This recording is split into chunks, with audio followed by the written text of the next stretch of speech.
typically for the woman that is feeling, or even the man, that is feeling this like tired but wired feeling in the evening time, when it's like, you should be winding down and kind of in this like calm mode and ready for sleep, but you're so freaking tired and your brain is going and you just can't settle down.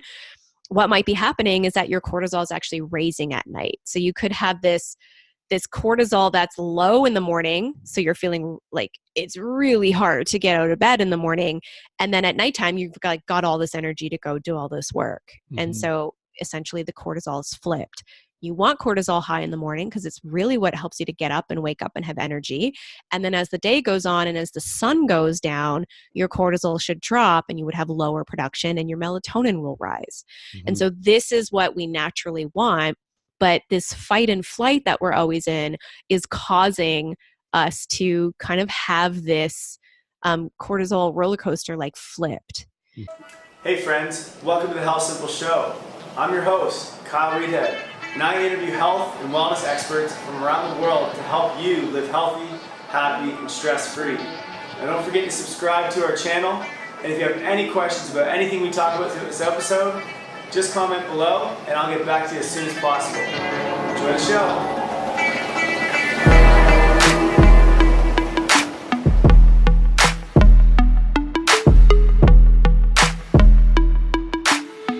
All right, welcome back to HealthSimple Radio. Today I'm joined with Samantha Gladish, and she has a really cool story. And we're going to talk a lot about autoimmune and potentially get into some women's health and just a whole lot of healthy conversation today. So Samantha, first of all, welcome to the show. And to get started, I'd love to just hear a little bit about your story and your background and what kind of got you into what you're doing today. Awesome. Well, thanks so much for having me, Kyle. It's great to be here. I am a women's health coach. I focus primarily on weight loss and women's hormonal health. I like to say that I help women lose weight and balance their hormones with delicious food, because I love to spend time in the kitchen, and recipe development is definitely a forte of mine. And I want people to enjoy food. I don't want them to feel deprived or have to go through like starvation or like white knuckle their way to health. So that's the last thing that I want people to experience. So I coach women globally. I coach women in my online group programs as well as one-on-one coaching.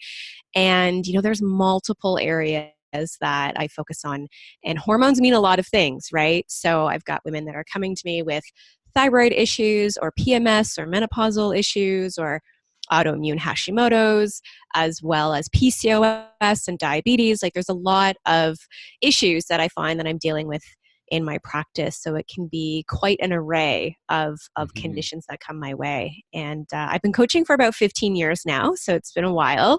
Wow. And yeah, definitely. And, health and wellness was kind of this way of life for me. I remember as a little girl, my parents would take me to McDonald's as a treat and I would order salads. And I know I was that girl. Although, don't get me wrong, I ate my very fair share of Big Macs and all that junk. I would say during my high school years and my teenage years, I definitely had a sugar addiction, but didn't recognize that that's really what it was at the time. It's just eating this ridiculously high carbohydrate diet, so much sugar, and it really did lead to a lot of PMS issues for myself. I went on the birth control pill for about 7 or 8 years, and that is definitely something I deal with a lot in my practice. Women who are dealing with infertility, or they are having a lot of symptoms post birth control pill use, and so I just kind of was this natural progression to dive into my health and wellness. And I was always interested in food and nutrition. And that kind of led me to discover that, I could actually do this as a career. So I started to apply to nutrition school and just started to tune in and learn so much about my body and my health and my hormones, and wanted to share the message with women around the world. That's amazing. Thank you. Thank you for sharing. Now, Hashimoto's you mentioned, this is something that you had or you have currently, or? I do have currently, yes. Okay. Can you talk a little bit about that and what that is? Yeah, absolutely. So, Hashimoto's is an autoimmune condition. And I discovered that I had Hashimoto's. This is probably about early 2017. And I was just developing a lot of these really weird symptoms. So I was noticing that I had a ton of brain fog going on and my memory was really failing me, which started to worry me a little bit because my grandfather passed away of Alzheimer's, and I kind of see a little bit of it in my dad. And I was starting to think, oh my God, this is like early Alzheimer's. What's happening to me? So my memory was really bad and my sleep was terrible. I had such a hard time sleeping through the night and I would wake up multiple times. And then I was also experiencing some really strange like pain and discomfort in my hands. Mm. I would go to the gym and I would go to lift weights, and which I love doing, and I literally could not grip the weights. I was just experiencing like just this like pain, these aches and pains and in my hands and in my wrists and fingers. And it was in that moment that I said to myself, oh, I know what this is. This is Hashimoto's. And the reason it was just this like, I don't know, this intuitive sense that I had. And also from coaching women for so many years, I've worked with so many women who have had Hashimoto's. So I really recognize some of these sort of strange symptoms that were showing up.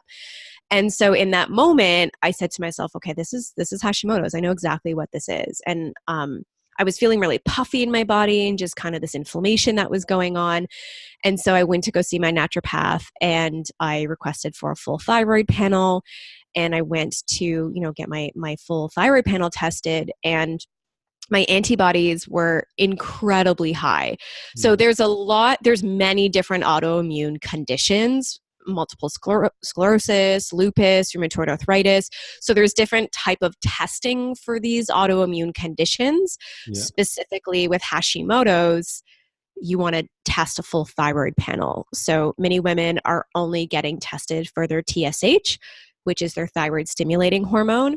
And your TSH is very, it's kind of like in flux all the time. It doesn't really give you this true indication of what's actually going on with your thyroid. Mm-hmm. And so to truly get a picture, you want a full panel, which includes your free T4, your free T3, your reverse T3, as well as your antibodies, which is your anti-TG and your anti-TPO.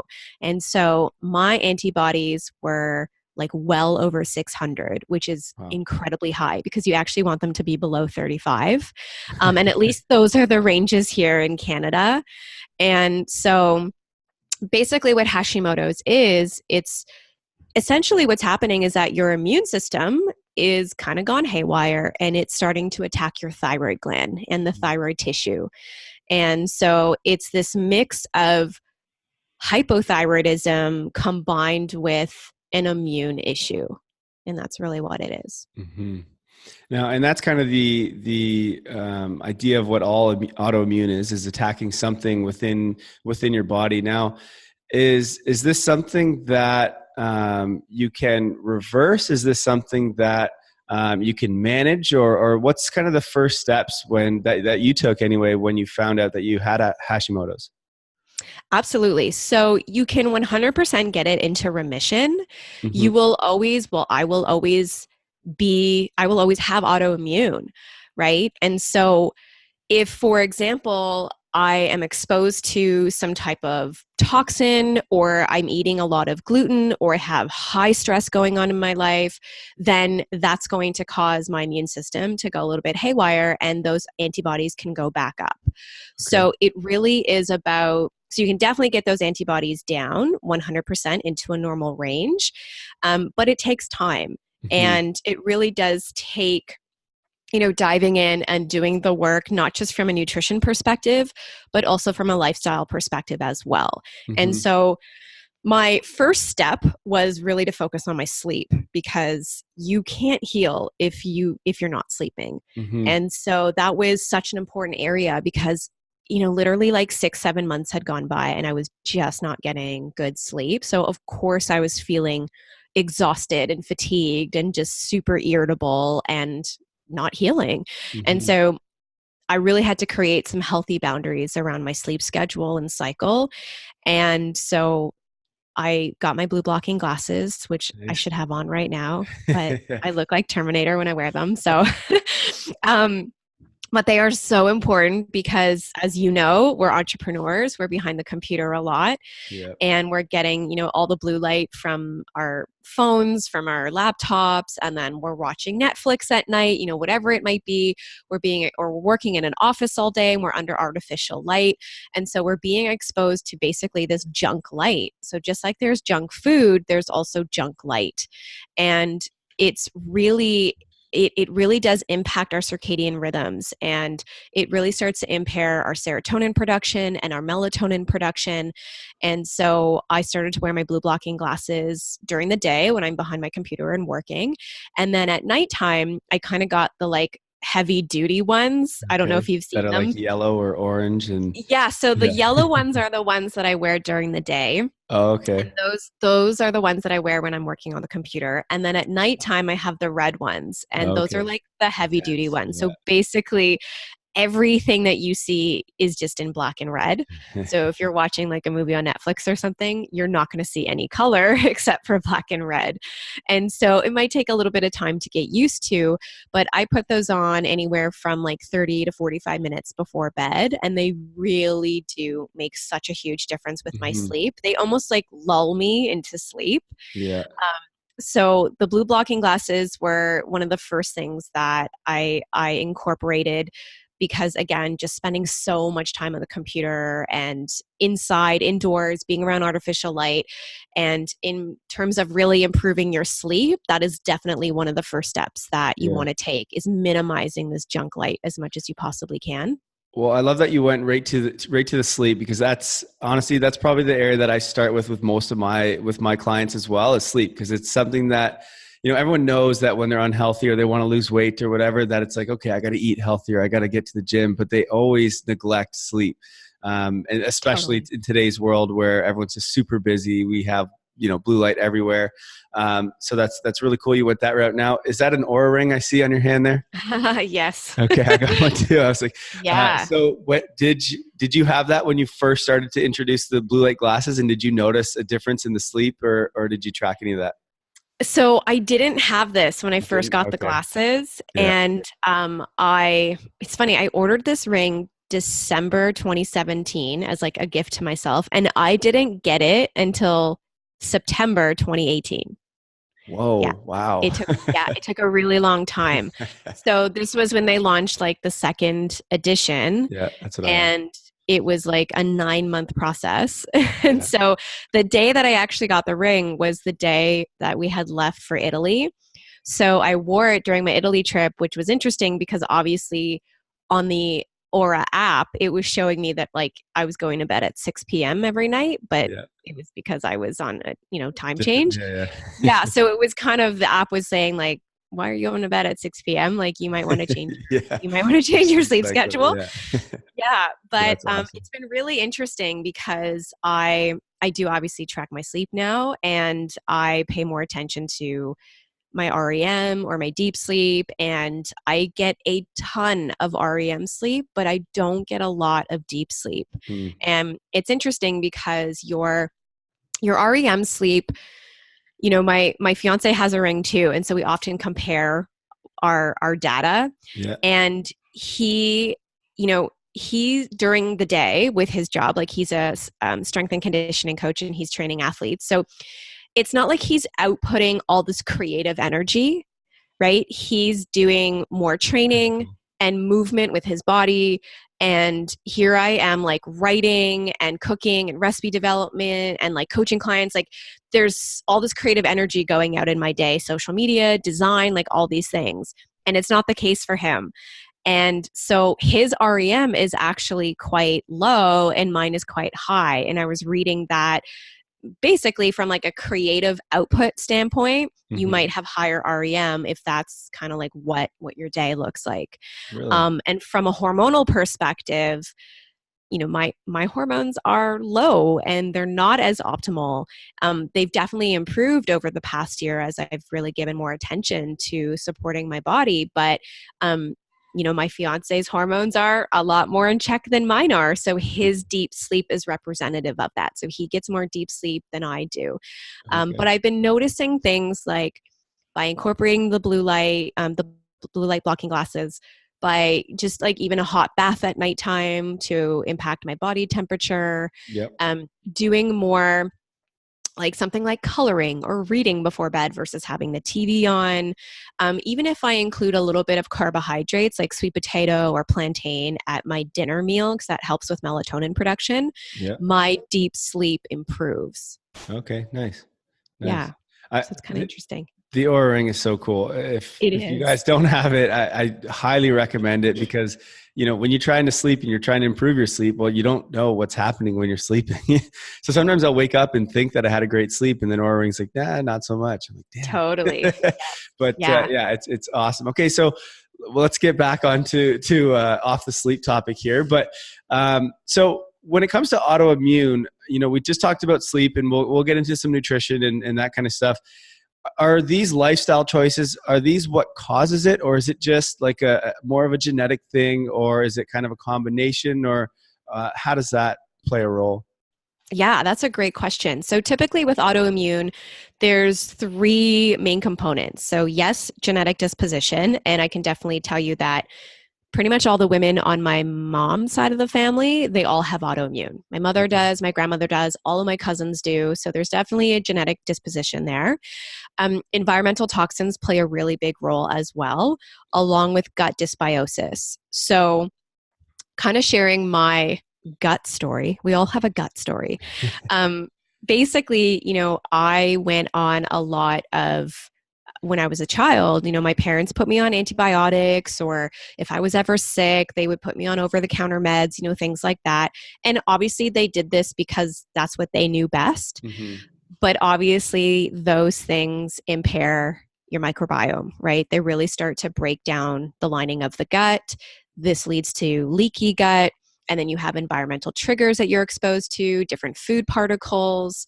And all of this can start to really degrade the lining of the gut, which, like I said, leads to leaky gut. And so you have these particles that should be passing through the gut, but now they actually go into the bloodstream. And this is really what's causing your immune system to go haywire.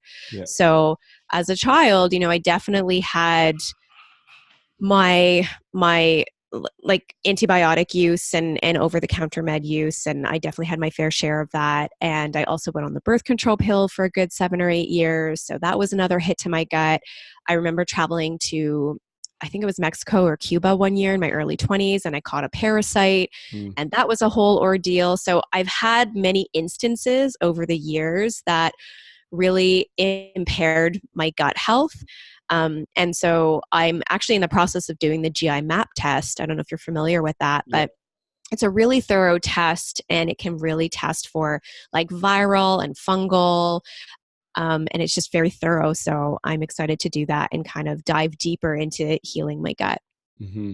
Yeah, I just, as I told you before the show here, I just moved to Bali, Indonesia. And so I'm a little bit scared about, obviously you can't drink the water, the vegetables you have to either wash like thoroughly somehow, or you have to like cook. Right. So I don't want to have to take antibiotics. So I'm doing everything in my power to not, get sick or catch whatever, although it's not the easiest thing to prevent, but Definitely. Anyway, you're right. We all do have kind of a gut story.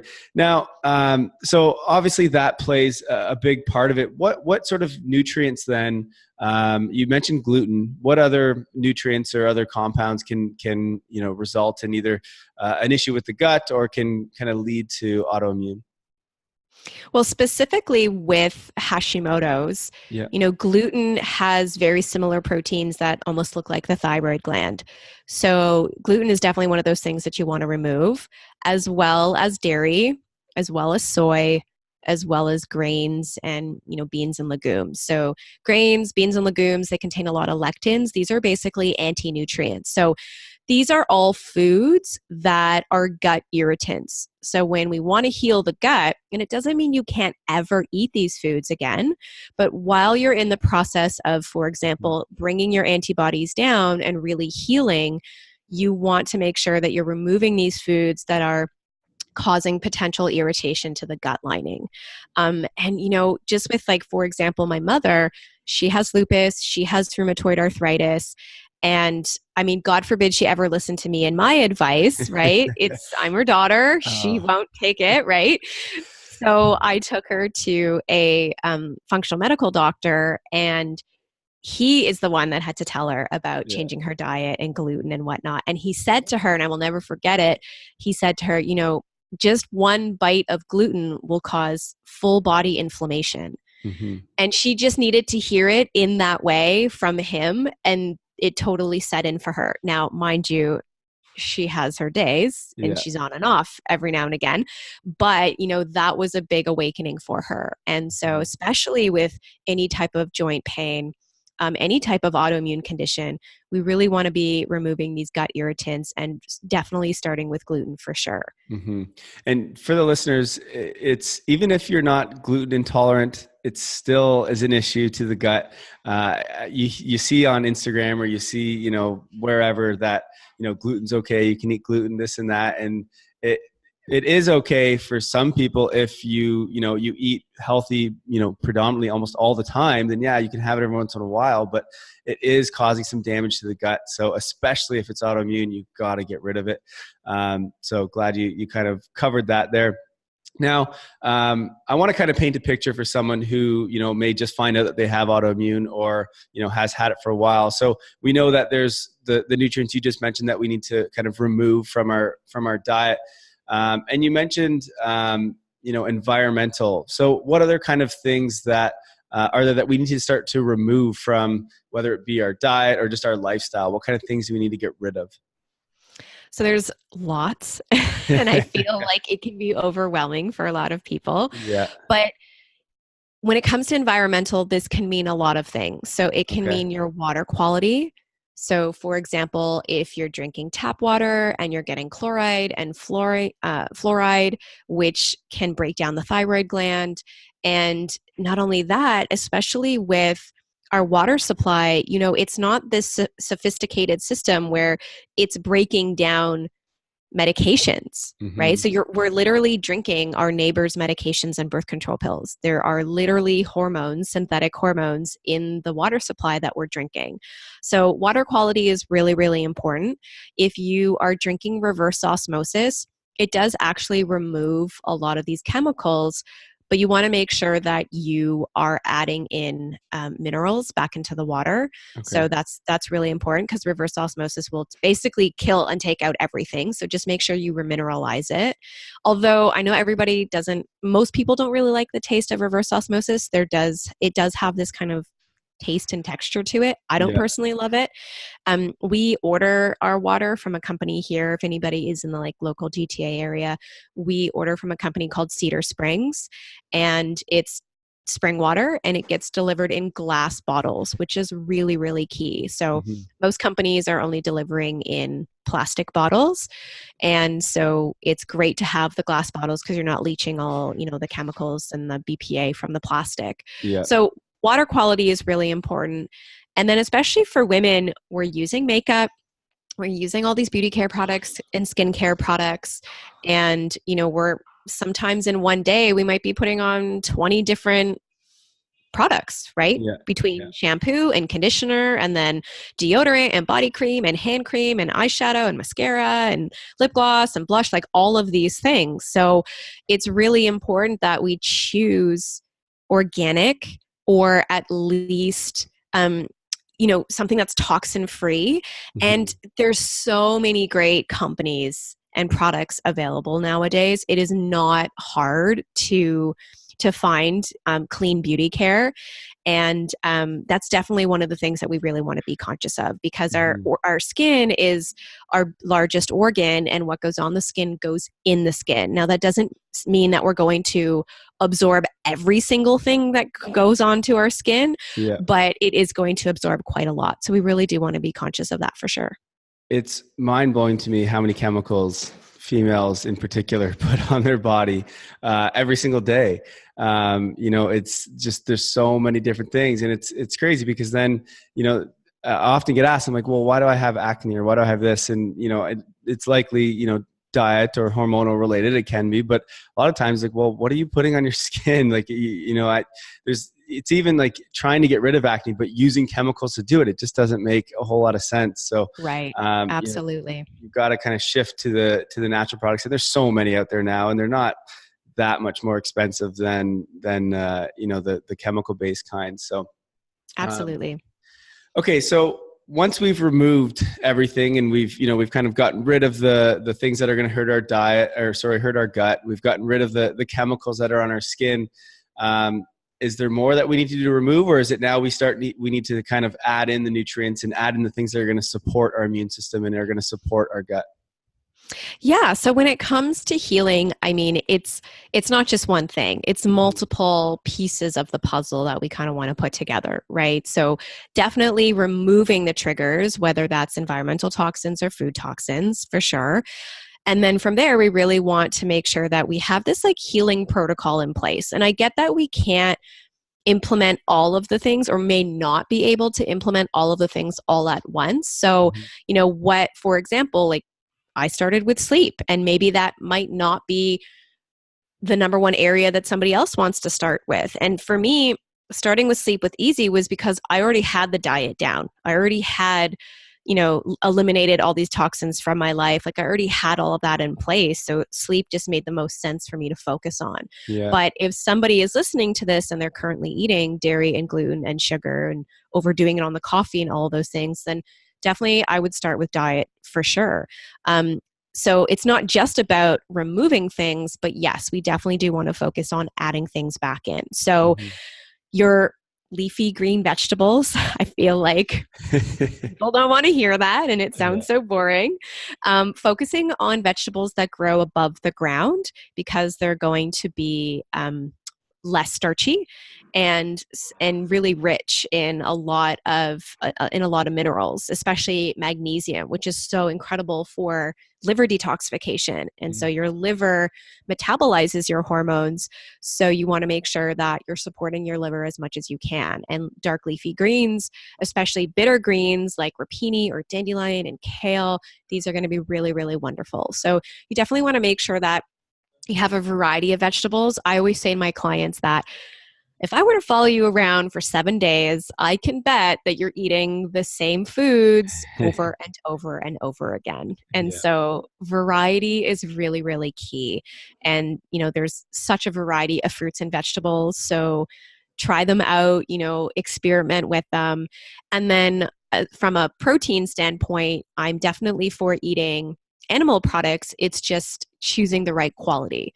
So if you are eating animal products, whether it's chicken or like poultry sources or meat sources or fish or whatever that might be, you just want to make sure you're sourcing out really top quality. So I always say, find that extra $20 to $30 a week and put it towards better quality food. So organic, pasture raised, because we are what we eat eats. I like Right? when you got to add that second part onto it. Yeah, right. It's not just we are what we eat, but what is the animal eating? Because if the animal is eating genetically modified soy, which they often are fed all these grains and all this soy, then we are what the animal eats too, right? Now, with your Hashimoto's, first of all, do you still have symptoms from it, or is it it's pretty much all the symptoms are gone from it? Yeah, I would say in the past, so how long has it been? It's been well over a year, almost 2 years now, that I've really been on this path of healing and reducing toxicity as much as I possibly can, and testing and retesting and supplementation, all these things. I definitely feel a lot better. Like the symptoms, many of the symptoms have subsided 100%. I would say that the biggest thing I have to be conscious of is stress. And so, and that's really the case with any autoimmune condition or any hormonal condition in general, right? So if your adrenal glands are functioning at an all-time high and your cortisol is high, your thyroid cannot function. So the adrenals and the thyroid, they can't function at the same time. So if your adrenals are high, your thyroid will be low. So it's really important, especially for women who, like myself, type A personality, kind of want to do all of the things and pile on all these projects all of the time. I have to really be conscious of my stress levels and really managing my stress. And so that's a really important area for me. And if I find that I'm very stressed and just my well-being starts to suffer because of that, then I find more symptoms will come up because of that. So, and that's probably going to be the case for most autoimmune conditions. Two questions from that. First one, how long did it take to get to the point where your body came back to, the way it is now, where you feel good again, you've got your energy, you got rid of the brain fog, all that. And then I want to talk a little bit about stress and how you manage your stress. Yeah. So in the first 6 months, so after I got my initial thyroid panel, it was within those first 6 months that I managed to get my antibodies down. Like I mentioned, they were over 600. I got them down into about the 200 range. Okay. And so they've managed to kind of even come down into the 100 range, which was a significant drop. And not only that, my reverse T3 was also very high. And if your reverse T3 is very high, that is typically a sign of high stress. Mm-hmm. And what's basically happening is that you're not actively producing your thyroid hormone. You're producing more reverse T3, which is the non-active, and typically that will go high when you have a lot of stress going on. And so that was a lot higher for me too, and that managed to come down into the normal range as well. So within a 6-month period, I definitely got all my numbers and my results lowered, and I've maintained them at a much lower range over these past 2 years. So, and I know that might sound like crazy, like, oh my God, it's going to take 2 years. No, it can take, like I said, it took 6 months for all of that to happen, but you have to be committed to this for the long term because there's so many different triggers that can cause those antibodies or can cause your symptoms to come back. So, and I was actually curious about that too. So is it, if all of a sudden you eat gluten or you eat, soy, do you start to feel those symptoms come on right away? Or is it, if you go a week of eating really bad, it kind of comes on? Or how does that work for you? Yeah. And I'm sure it's going to be different for everybody. I know for me, it's interesting because we went to Italy back in September. So I ate all of the things while I was there. But they also don't have hybridized wheat in Europe. And so the quality of the wheat is just so different. And not that I ate like pizza every day by any means, but I definitely did have some. And I was also lucky to find some amazing places that had gluten-free or had dairy-free gelato, or you can get a ton of good quality food if you're looking for it. I think just most people are not actively sourcing it out and looking for it. And maybe we become a little bit lazy in that sense of just like, whatever, I'm away, who cares? But it's such a huge priority for me that regardless of where we travel, like I'm always sourcing out the best food. And so, we went to Italy and ate all of the things and I was totally fine. Like when I came back, I did not experience any type of symptoms or feel any different in my body. I felt totally fine. Now with that said, back home, of course, food quality can be a lot different. Wheat can be a lot different. And so, if there's, 2-3 days of me indulging or eating too much sugar or having too much coffee, I feel it right away. Right away. Yeah. It's a good lesson, I think. So if you're trying to, and this is kind of for everything, if you're trying to lose weight, if you're trying to reverse, autoimmune or really with any illness or disease, it's kind of, you've got to commit for a period of time, get your body back to where it needs to be, because that's what's going to allow it to get there. And then from there, you can kind of, branch off and just manage at that point. So it's okay to go off and eat different foods every once in a while, but you've got to stay committed for you, I guess it was 6 months or so to get back. And then from there, you kind of can just coast and manage. But I want to talk a little bit about managing stress, because this is an important area, and it's similar to sleep. It's something that people don't typically start with when they're trying to overcome, an issue, or they're trying to lose weight. Yet it makes a huge impact on everything. So kind of talk about what you do or what you've done to manage your stress levels. So I love this question, and I'm probably going to say something that people are just not going to want to hear and listen to. But when it comes to your stress, it is not something that you can solve with a pill bottle. Yes. Not at all. There's not one supplement out there that is going to address your fatigue and your stress. It does not exist. Are there supplements that are complementary and supplemental to your lifestyle? Absolutely. Mm-hmm. But the answer doesn't lie in the pill bottle. And so and I say that because it's a question I get asked all of the time. I'm really stressed. What can I take? Yeah. And it's not what can you take, it's what do you need to shift in your lifestyle. Yeah. And so when it comes to stress, you have to change your lifestyle in order to manage the stress. It is the only way you are going to be able to support your hormones and your adrenals and your health, is by the lifestyle shifts.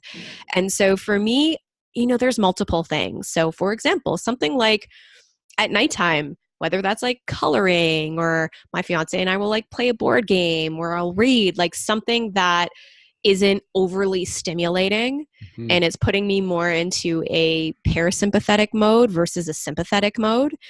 Something like a hot bath, that's really great for parasympathetic.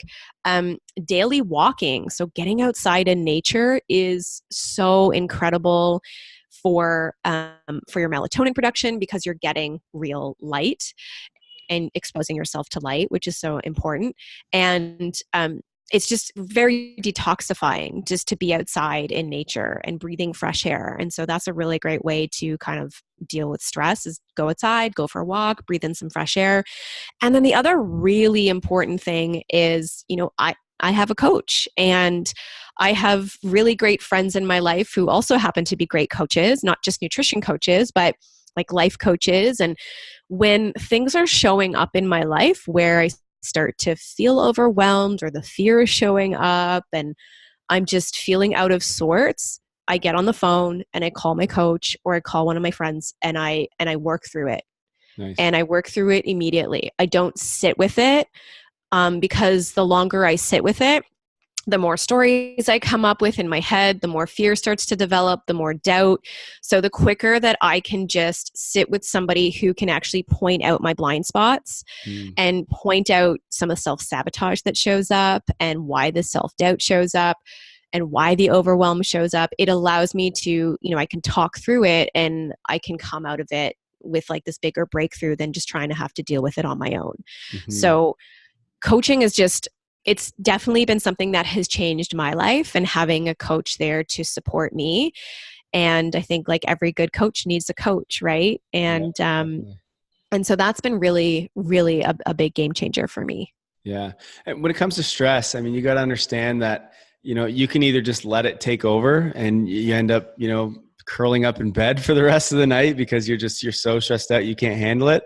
Or like you said, you can kind of make a choice and do something about it. And whether that's speaking with someone, or maybe it's going to the gym, or going for a run, or sitting down and just, closing your eyes and taking a couple breaths and meditating, right? It's whatever it is that allows you to sort of relax and calm down, whether it's talking to someone or not. I know for myself, when I start to get stressed, I'll close the laptop, turn the phone off, not trying to do any of that kind of stimulation to my brain. And I usually just go to the gym, and halfway through my gym session, all of a sudden I'm like, oh, and I just kind of figure it out on my own. It's just like, you put yourself in a different place, in a better mood. And all of a sudden you kind of just, you can just figure things out. I don't know. That's just kind of how it works for me, but totally.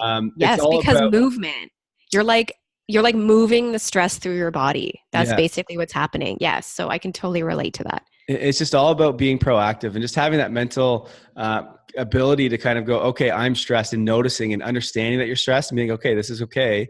Now, what do I got to do to get over it? Right? Don't let it just take over. That doesn't make any sense. But can you kind of talk about why we want to manage the stress? Like, what is stress doing to our body? and why is this such an issue? Yeah. So we've probably heard of the term adrenal fatigue, and it's not necessarily that our adrenals are fatigued. What's really happening is that our adrenals are communicating with our brain. So we've got our hypothalamus and our pituitary gland in the brain, and they are communicating with the adrenals and sending cortisol and sending adrenaline to the adrenals when the adrenals need it. And so of course, if we're dealing with, running from a tiger in the jungle or whatever it might be, well, we're going to need our hypothalamus and our pituitary gland to like immediately send us some cortisol and adrenaline because we need to fight, flight, or freeze. But what's currently happening is that we are in this fight, flight, and freeze mode all day long. From bills and finances to dealing with bosses that we hate or going to a job every day that we hate, being in a relationship that might not be serving our highest purpose, doing work that we hate, kids, family, like all of these things are stressing us out, being stuck in traffic, like whatever it might be. We are constantly in this like fight and flight mode. And so what's happening is our adrenal glands are constantly communicating to the brain saying, hey, I need cortisol, I'm stuck in traffic. Hey, I have bills, give me some more cortisol. Hey, I just had a fight with my husband, send me some more cortisol. And it's like all day long, all day long, all day long. And so finally what happens over time is the communication breaks down between the brain and the adrenal glands. And your brain is basically saying, no, I'm not going to send you your cortisol and your adrenaline anymore. Like, no, we're exhausted. We can't keep up. So the communication basically halts. It comes to a halt. And so you go from this overproduction of cortisol because you're getting so much of it because you need it all of the time. And at some point you'll hit this stage where you kind of exhausted the output and now you go on the opposite side and you crash and you're now underproducing cortisol. And so typically for the woman that is feeling, or even the man, that is feeling this like tired but wired feeling in the evening time when it's like, you should be winding down and kind of in this like calm mode and ready for sleep, but you're so freaking tired and your brain is going and you just can't settle down. What might be happening is that your cortisol is actually raising at night. So you could have this cortisol that's low in the morning. So you're feeling like it's really hard to get out of bed in the morning. And then at nighttime, you've got all this energy to go do all this work. And so essentially the cortisol is flipped. You want cortisol high in the morning because it's really what helps you to get up and wake up and have energy. And then as the day goes on and as the sun goes down, your cortisol should drop and you would have lower production and your melatonin will rise. And so this is what we naturally want. But this fight and flight that we're always in is causing us to kind of have this cortisol roller coaster like flipped. And so one, we're obviously exhausting the brain. So we're impairing the communication that's happening to the brain. And then our cortisol or our adrenal glands, like I mentioned earlier, if you have this high output of your adrenals, it's going to slow the output of your thyroid. It's also going to halt your progesterone production. So a lot of women who are dealing with infertility, if they have a lot of stress going on, that cortisol is going to halt that progesterone production. So, and a lot of women will find that they just have more PMS symptoms, they have more anxiety, they're more irritable, they can't sleep. And this is all thanks to your stress, high output of cortisol, and just not effectively managing it. So we've talked about, sleep and ways to manage stress and nutrition. I think my listeners are going to be mad at me if I don't ask which supplements are then going to help with whether it's adrenal fatigue or with stress and just overall, I guess just overall health to help sort of manage your hormones. And I know that's a very general question, but I guess what would be the supplements that you would recommend for the most part? Absolutely. So I think there are definitely some foundational supplements that, regardless if you're a man or a woman, stressed or not, whatever the case may be, there are some key supplements that we can really all benefit from. So one of them I mentioned earlier, and that was magnesium. So yes, you can get magnesium from eating a lot of dark leafy greens, even from eating good quality chocolate, but supplementing with magnesium is by far one of my favorites. So when you take magnesium, it's almost like your body takes this really big sigh of relief. And that's exactly what it's doing. It's a very calming mineral, and it's incredible for adrenal support as well as detoxification, and really, really great for sleep and anxiety. So I always recommend supplementing with magnesium just before bed. I've actually just started supplementing with magnesium L-threonate.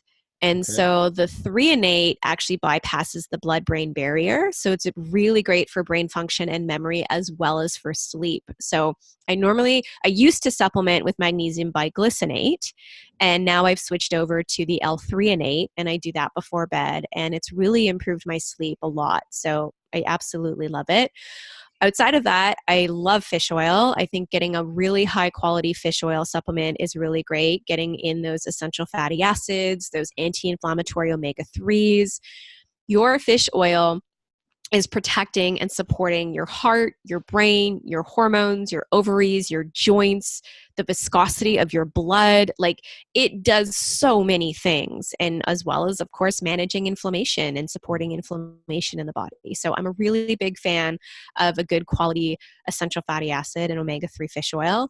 There's so many. Probiotics are really great. Again, another great foundational, because we are, whether it's gluten or dairy or sugar or stress, environmental toxins, all kinds of things will impact the microbiome. So just supporting it with a daily probiotic, and your immune system lives in your gut. So you really want to make sure that you're supporting it by, taking those probiotics. And antibiotics are anti-life and probiotics are pro-life. So we really want to take those, as well as eating really good quality fermented foods. So whether that's, pickled veggies, maybe you're drinking some like low sugar kombucha, sauerkraut, kimchi, these are going to be really wonderful sources of probiotics as well.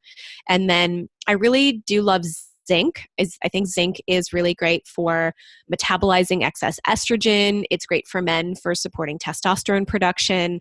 It's a great detox mineral, and especially for women and thyroid health, zinc does play a really important role, along with selenium, to really support the thyroid gland. So I'm a big fan of zinc as well. Now, yeah. Before I forget, zinc also helps support your hydrochloric acid production, so your stomach acid. So from a digestive standpoint, zinc can be really great for that too. Now, do you recommend getting all of these individually, or are there kind of like whole food supplements that contain a variety of these? Like chlorella, for example, is something that I like to recommend because it's high in magnesium, it's high in iron. It's high in like a variety of different nutrients.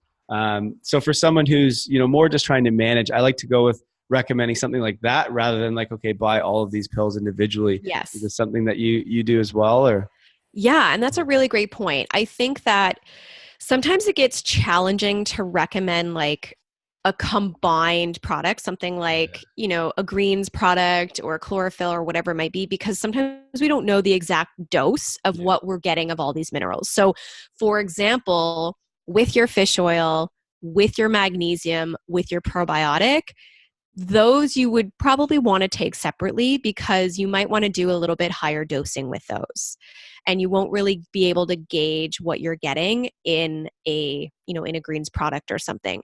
But when it comes to, for example, like a multivitamin, I don't even typically recommend a multivitamin. I would prefer like a greens product or like a chlorella, something like that, because you're going to get the EFAs and the minerals and the antioxidants and the vitamins. So you're going to get such an array of nutrients in that. Mm-hmm.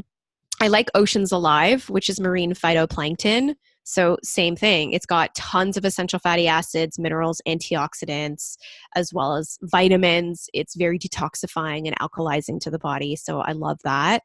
And when it comes to things like supporting the thyroid or something for adrenal support, that's where you can take like a complex. You can take an adrenal complex that has a mix of herbs that support the adrenals. Or with the thyroid, you can take something that has a bit of a multi-mineral as well as a herbal combination, so you don't have to take everything separately. Mm-hmm. Mm-hmm. Okay, great. Well, thank you. Okay, so that's all the questions I have for you. Awesome. I was just throwing them out there at you.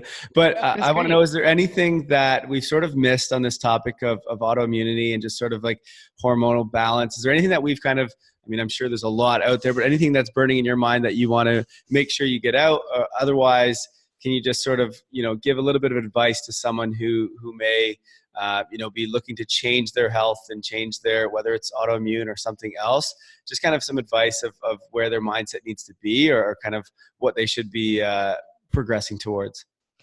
Absolutely. So 2 things. I would say that number 1, if you're listening to this and you suspect that there's something going on with your thyroid or that you have hypothyroid and you've only been tested for TSH, you 100% want to go get a full thyroid panel. And if your doctor will not run it for you, then go find somebody that will. And it might mean that you have to pay out of pocket. Mm-hmm. I pay out of pocket every 3 to 4 months to do a full thyroid panel. Sometimes it can really be like pulling teeth just to get a full thyroid panel from your regular medical doctor. So I really do recommend for women to get a full thyroid panel and work with somebody who can truly interpret those results. That's really key as well. So that would be number 1. And then number 2 is to really tune into the whispers of your body. There are whispers. There is communication that's happening. There's pain or discomfort, something that might feel off. Don't ignore it. Like, you really owe it to yourself to live a life full of energy and vitality and to feel super powerful. And that's not going to happen if you're ignoring your health. And so really tune into those whispers. And if something is feeling off, start to investigate it. Mm-hmm. Love that. Okay, Samantha. Well, thank you so much, first of all, for coming on here and sharing all this information. I really appreciate it. If someone wants to learn more from you, where do they go? Where can they find you on the internet, or what's the best place for them to go? Absolutely. So you can find me over on Instagram. I'm always hanging out there at Holistic Wellness Foodie. And I do run a podcast, the Healthy Hormones for Women podcast. So you can search for that over on iTunes or Stitcher or Spotify. And you can come find me over on my website at holisticwellness.ca. Awesome. And I'll make sure to put all those links in the notes so that you guys can get to them with just one click or tap, depending on the device that you're using. Samantha, again, thank you so much. I wish you all the best.